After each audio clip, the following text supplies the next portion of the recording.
mag-secret file, ay ilike mo muna ang video na to at mag-subscribe na sa aming YouTube channel. Don't forget to click the notification bell para hindi ka nahuhuli sa latest episode ng DJ Rocky's Secret Files.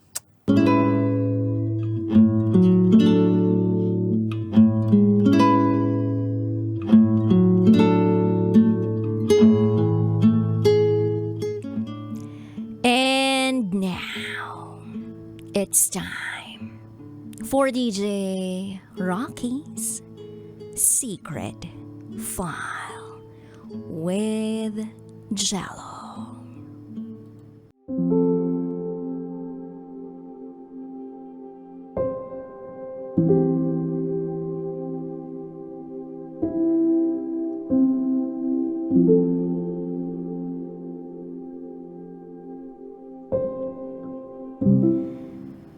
Hi, DJ Rocky and DJ Jello. I'm a silent listener of your show. Maraming secret files na akong narinig. Different stories, different levels of pain.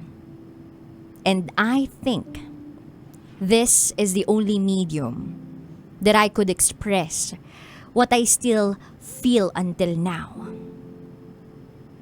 It's been 4 years, and I still can't let go.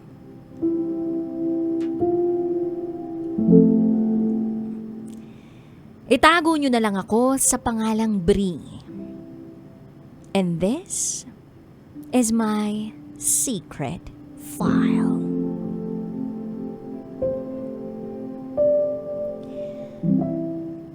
I applied for an office position sa isang company.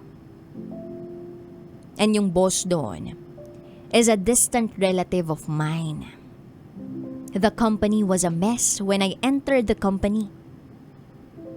And as one of the clients facing employee, it was part of my job to fix customer service and the image of the company. The company went to various transitions from partners to employees. Then I was asked by my boss to be his assistant. And without any hesitation, tinanggap ko. Since my previous positions were already occupied. Dahil nag-hire sila for those positions. Okay naman lahat. I was effective with my job. Until one day, nag-travel kami for an event he was part of. At dito na nagsimula ang lahat. 3 days yung event. We traveled for 10 hours para makarating. During our travels, we were able to talk a lot about anything under the sun. Tawanan, tuksuhan, ganun yung mga usapan. Then we arrived sa beach hotel around 9 p.m. Sakto, parang may event ng LGU and may party. So my boss asked me, napuntahan namin. Maglakad lang kami sa gilid ng dagat. Medyo tipsy siya noon kasi he was drinking while we were on the road. Habang papunta pa lang kami sa party, bigla na lang niyang hinawakan yung kamay ko. Literally like holding hands, DJ Rocky and DJ Jello. I was so shocked pero pinilit kong maging kalmado. He had a few drinks dun sa party ng LGU. So, I asked him na kung pwede bumalik na kami sa hotel. Nakasunod yung driver. Dala-dala yung kotse. But my boss insisted na maglalakad na lang kami pabalik. So habang naglalakad kami pabalik, bigla na lang siyang humiga sa white sand. And he said, Bree, halika, higa ka rito. Ang ganda nung langit, oh. Ang daming stars. Mag-stargazing tayo. And without hesitation, humiga ako sa tabi niya. I was silent the entire time. Pinanunood ko lang ang mga bituin sa langit. Hanggang sa nagsalita siya. Sabi niya, magagalit kaya yung ancestors natin, Bri, pag sinabi kong gusto kita? I'm sorry, ancestors, pero I like Bri.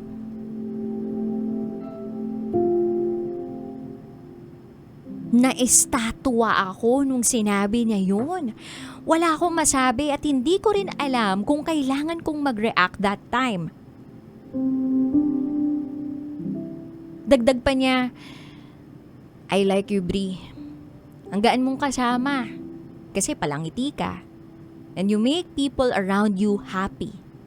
Aside from your prettiness, I immediately hired you when you applied kasi na-starstruck ako sa'yo. Yung gusto na kita the moment you entered my office, wearing that black blazer. Wala akong nasagot dun, DJ Rocky and DJ Jello. But my heart was so happy. Yung para bang may butterfly sa stomach ko, ganun. I was under his team for almost a month that time. And it felt weird nun kasi nag-update siya sa akin. So iniisip ko, baka parte lang to ng trabaho ko. O di kaya, iba na ba to? And those revelations he spoke was my answer dun sa mga tanong ko. I simply told him, okay ka na, sir. Malalim na ang gabi, maaga pa tayo bukas. Nakabalik na kami sa mga room namin. Katatapos ko lang ding mag-prep para matulog. And then someone knocked on my door. Si boss. May hawak-hawak na paper bag. At doon sa paper bag na yun, sunglasses na binili niya para sa akin. Maya-maya pa tinanong niya ako kung pwede ba raw siyang pumasok. Hindi ako nagsalita, but I opened the door.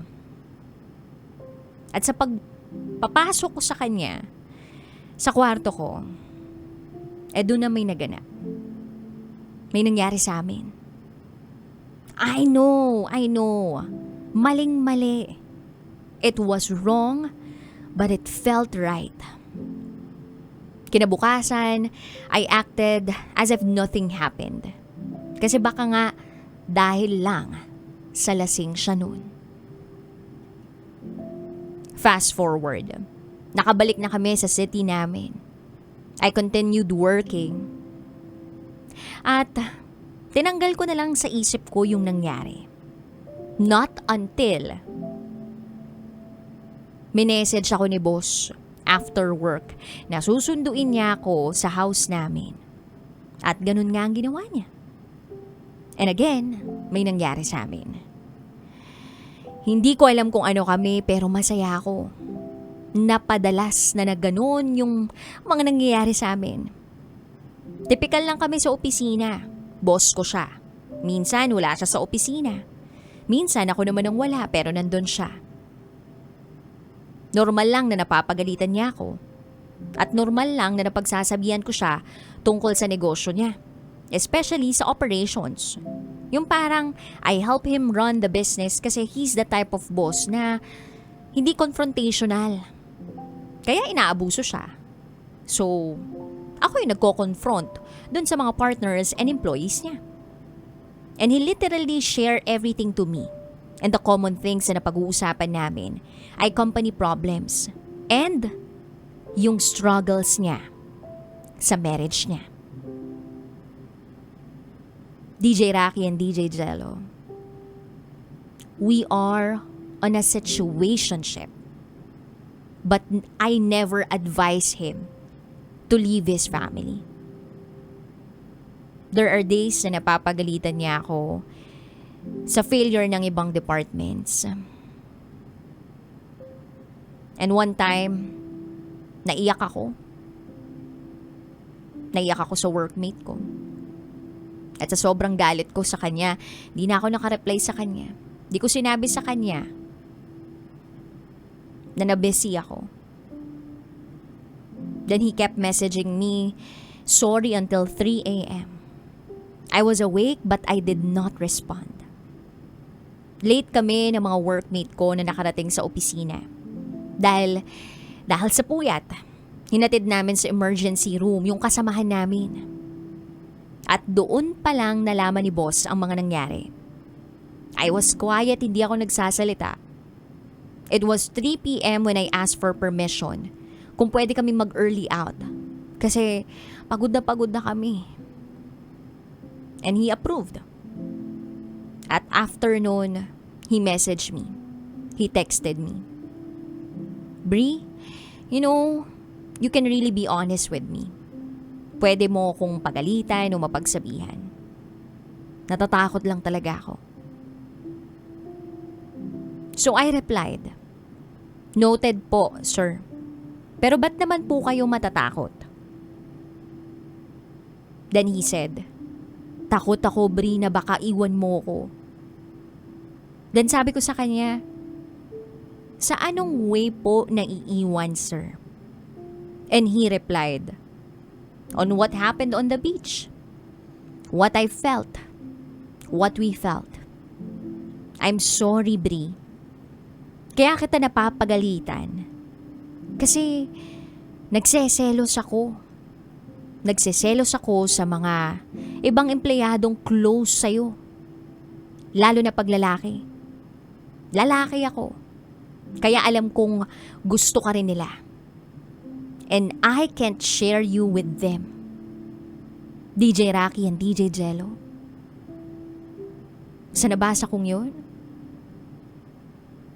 nanginig ako. Nang mabasa ko yung message niya, na hindi niya ako kayang i-share sa iba, parang that was the first time na may taong natatakot na mawala ako. Nanginig ako dun.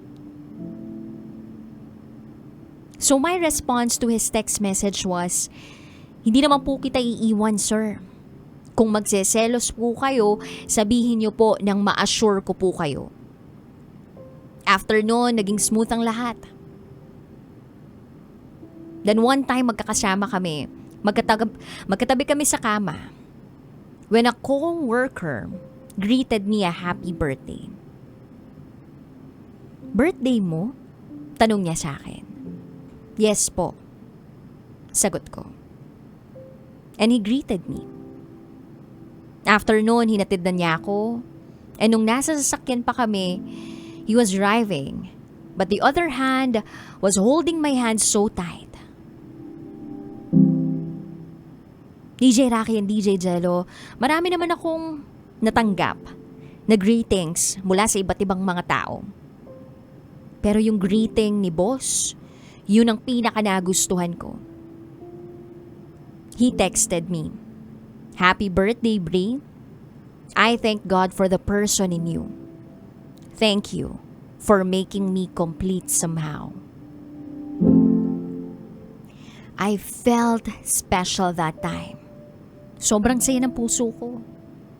After a week, nagyaya yung mga kasamahan ko ng hangout. Kaya lang, yung boss ko, gusto niya kasama siya. Ayaw ko naman. So sumama ako sa mga workmate ko. I lied to him. Ang sabi ko lang sa kanya, kasama ko friend ko. Pero, yung boss ko pala, nasa labas ng bahay namin, waiting for me to be home. Pero hindi ako dumating. Galit na galit siya. And he told me, "That's it, Bree. Of all people, ikaw yung least person I expected to lie on me. I'm going back to my family." DJ Rocky and DJ Jello, nasaktan ako na hindi naman dapat. I didn't hear from him after noon. Hindi rin ako nag-reach out. Then a workmate of mine messaged me asking kung kumusta ako. Nasaan ako? And I responded, okay lang ako. Nasa bahay lang, bakit? He did not respond. Then my boss messaged me. Can we talk? I replied, sige po sir. After 30 minutes, nandun na siya sa labas ng bahay namin. Sumakay ako sa sasakyan niya. Nag-ikot kami ng city habang nag-uusap ng seryoso. Nag-e-explain siya ng side niya at in-explain ko rin yung side ko. Then he said, I'm sorry Bri. If tinakot kita na uuwi na ako sa pamilya ko. I was really mad kasi hindi mo ko pinayagang sumama tapos nagsinungaling ka pa. And at that moment, I felt na kailangan pala ako ng taong to. Kinabukasan, pumasok na ako. Ito yung whole day may company meeting kami. Natapos kami ng almost 8 p.m. Ang akala ko, ihahatid ako ni boss sa staff house pero hindi. Pumunta kami sa hotel. Walang nangyari sa amin dahil sa sobrang pagod. Kinabukasan, sinama niya ako sa isang event sa kabilang city. Natapos yung event almost 5 p.m. and gabi na nung we stopped by sa isang fast food. We had coffee and he asked me to call an employee regarding dun sa isang sasakyan niya. And every time na kinakausap ko yung mga workmate ko, kinakalmahan ko yung boses ko na friendly. Ganon. Then nagalit yung boss ko, hindi raw dapat ganon makipag-usap sa kanila. Siguro nagalit siya kasi yung kausap ko, yun yung guy na pinagseselosan niya. Then he simply told me, you know what, Bri? Sometimes, being pretty is a curse. And he left. 5 minutes after, lumabas na rin ako pero hindi ko na siya mahanap. Hindi ko na mahanap yung sasakyan so naggalit na ako. Bigla siyang dumating at galit na galit akong sumakay. Tanong niya sa akin, ba't ka galit, Bri? Sabi ko sa kanya, hindi pa po tayo nakakauwi tapos iiwan mo ko. Paano ko uuwi? Then hinawakan niya yung kamay ko. At sabi niya, Bri, ba't naman kita iiwan? Sorry wala kasing signal dun sa pinagparkingan ko. Nagyosi lang din ako saglit. Hindi na ako umimik pero lagi naman siya nagsusorry. Hindi niya ako inuwi sa amin. Sa hotel pa rin kami natulog. Pagkarating namin doon, nanood kami ng movie at nagkwentuhan. Then it was around 1 a.m. Patulog na sana ako. Nagsalita siya. Sabi niya, Bri, maybe it's time. Tumitingin ako sa kanya. At tinanong ko siya, it's time na ano? And he responded, maybe it's time to put a label. Can we make it official? DJ Rocky and DJ Jello, hindi ko ma-explain ang mararamdaman ko noon pero sobrang saya ko. I responded, okay. Hinawakan niya uli ang kamay ko ng sobrang higpit. At sabi niya, sana hindi na matapos to. So I continued working on his team. May mga event siya outside city. Pinasusunod niya ako secretly without my workmates knowing. Masaya yung puso ko every time magkasama kami sa ibang lugar. Kung saan we can be free. Malaya. Nagawin ko anong gusto namin gawin. Like holding hands sa public. Yung may freedom kasi walang nakakakilala sa inyo. Kaya lang, may hangganan ng lahat Fast forward, nalaman ng asawa niya ang tungkol sa amin. I was forced to resign from the company. Sinubukan niya akong i-defend in any way he could. Sobrang gulo that time. Pero kahit magulo, pinili niya ako. Iniwan niya ang pamilya niya para sa akin. Iniwan ko ang kumpanya. Pero kasama ko si boss. He rented a space for me alone. At binibigyan niya ako ng monthly salary. Naganap ako ng online job. And after work, pupunta si boss sa apartment ko. Ang hirap for the both of us. Lalo na sa kanya kasi ang dali niya lang ako nakakasama before eh.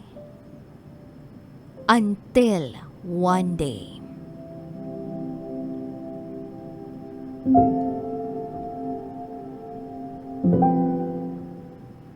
His wife held a knife, pointing sa mga anak nila because of the cheating issue. Yes, DJ Rocky and DJ Jello. Tinutukan ng misis niya ng kutsilyo ang mga anak nila.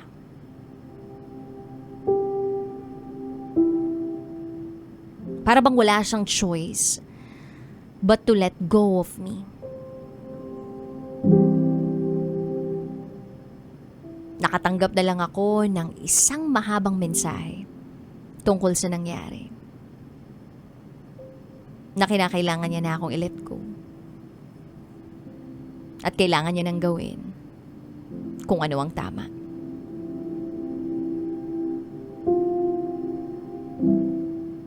At the bottom of his message, he wrote,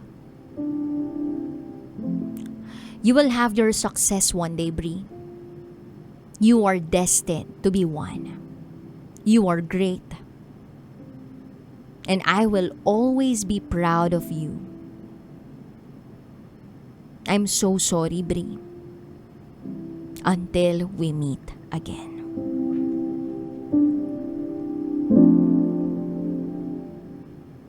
That was the message that really broke me. He wasn't just a boss. He wasn't just a lover. But someone who believed that I am capable of doing something. I left the city, naganap ng bagong trabaho, and every time I travel alone, I used to think of him cheering for me that I could do it. It was with time for a very short, it was worth the time for a very short period of time. And that time was the only time I felt genuinely happy. Sa kanya ko lang naranasan ang totoong pagmamahal. Yung totoong pagmamahal kahit sa maling paraan. Yung taong takot na mawala ako, takot na iwan ako. Siya lang yun. Siya lang yung nagparamdam sa akin ng ganon. It's been 4 years, DJ Rocky and DJ Jello. Looking back, I believe he still did the right thing. And I think I should do the right thing by moving on. He was the unexpected love I've encountered. A mistake, but a love that felt real. And a relationship I'd cherish forever. It may not be present anymore, but in my heart and in my mind, it lives and stays. Hanggang dito na lang po. Muli, ako si Bree. At ito, ang aking secret 5.